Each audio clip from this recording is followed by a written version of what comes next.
بسم اللہ الرحمن الرحیم۔ السلام علیکم، میرا نام ہے عبدالواحد اور آپ دیکھ رہے ہیں علی وائس۔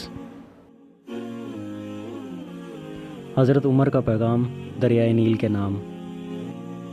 مصر میں زمانہ جاہلیت سے دستور چلا آ رہا تھا کہ جب بھی دریائے نیل ٹھہر جاتا تو ایک حسین اور خوبصورت لڑکی کو قتل کر کے دریا کے حوالے کیا جاتا تو دریائے نیل پھر سے حسب معمول چل پڑتا۔ حضرت عمر کے دور خلافت میں جب مصر فتح ہوا اور حضرت عمر بن العاص وہاں کے گورنر مقرر ہوئے تو اس وقت حسب معمول دریائے نیل کی روانی ختم ہو گئی اور وہ ٹھہر گیا۔ اس موقع پر حضرت عمر بن العاص سے لوگوں نے اس دستور کا ذکر کیا اور اس پر عمل کی اجازت چاہی۔ حضرت عمر بن العاص نے فرمایا کہ یہ جاہلیت کی رسم ہے، ہم ایسا ہرگز نہیں کریں گے، البتہ امیر المؤمنین حضرت عمر سے میں مشورہ ضرور کروں گا۔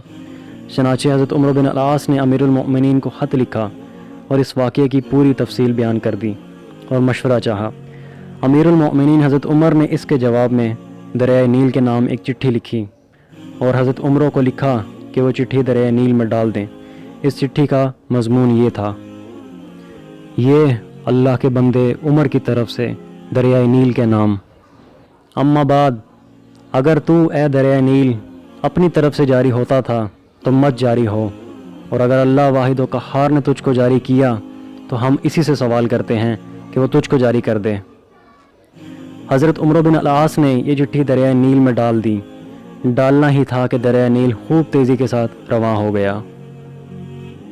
اس واقعے سے حضرت عمر کی اللہ اور اس کے نبی سے محبت واضح ہوتی ہے، اور اس واقعے سے ہمیں اس بات کا پتہ چلتا ہے کہ حضرت عمر کا اپنے اللہ پر کتنا بھروسہ تھا۔